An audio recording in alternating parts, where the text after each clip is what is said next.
शोपियां कश्मीर में दुनाडी गांव के मंजूर अहमद के घर पर ईद से पहले ही जैसे ईद आ गई।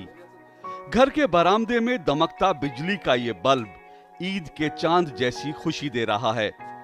मंजूर की जिंदगी गुजर गई, पर उसने अपने घर और गांव में बिजली के चमकते बल्ब कभी देखे ही नहीं। जिंदगी गुजर गई अंधेरे में।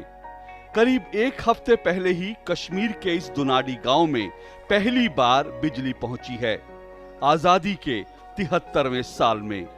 बिल्कुल, आज तो हम बहुत बहुत शुक्रगुजार हैं उस गवर्नमेंट का, और इतना खुश है और चैन की जिंदगी गुजारते हैं हम। हमारे बच्चे पढ़ते हैं, कभी मोबाइल की लाइट जाते थे, कभी टार्च लेकर जाते थे हाथ में, कहीं अंदर बाहर जाते थे तो रात अगर कभी अंधेरा जाते थे, कभी दब लग पैरों फिसल जाता था तो दब लग जाते थे। यहाँ बहुत सरहदी इलाका है, यहाँ 5-7 फुट बर्फ पड़ती है, तो इसमें कभी उठा कर ले जाते थे। अगर यहाँ कोई बीमार हो जाता है तकरीबन 4-4, 5-5 दिन के बाद किसी को पता चलता है।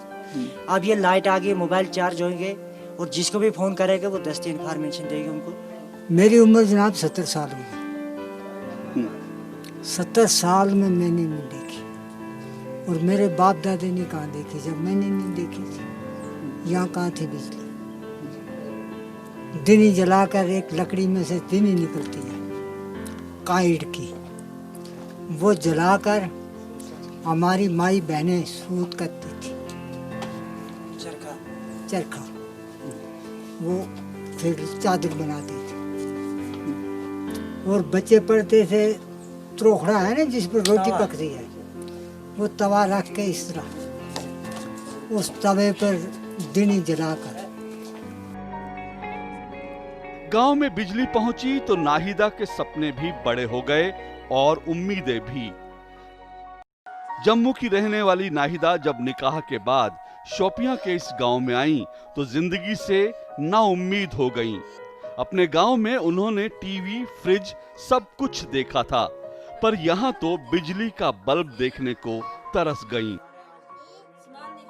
बचपन में मैं उधर देखी, लेकिन जब से यहाँ पे आई, यहाँ पे कभी नहीं देखी है। वहाँ से लाइट छोड़ के यहाँ पे आके बहुत अजीब लगता था। वहाँ पे हर चीज चलती थी, टीवी चलती थी, फ्रिज चलता था। यहाँ पे कोई भी चीज बिल्कुल नहीं चलती, मोबाइल नहीं चार्ज होता था, और क्या चलेगा। यहाँ पे तो बहुत ज्यादा दिक्कत आ रही थी, लेकिन अब बहुत ज्यादा सहूलत हो गई है। बिजली आ गई तो जैसे एक रोशनी आ गई हमारे घर में। हमें बिजली की बहुत बड़ी सहूलत है। इससे पहले हम बहुत दिक्कत थे और बहुत तंगदस्त थे हर चीज से। अब जब गांव में बिजली आई है तो नाहिदा को भरोसा है कि अब बेटे को पढ़ा लिखा कर उसका मुस्तकबिल बदल सकती हैं। हालांकि बेटे को वो पहले भी खुद ही पढ़ाती थीं, लेकिन कुछ इन हालात में।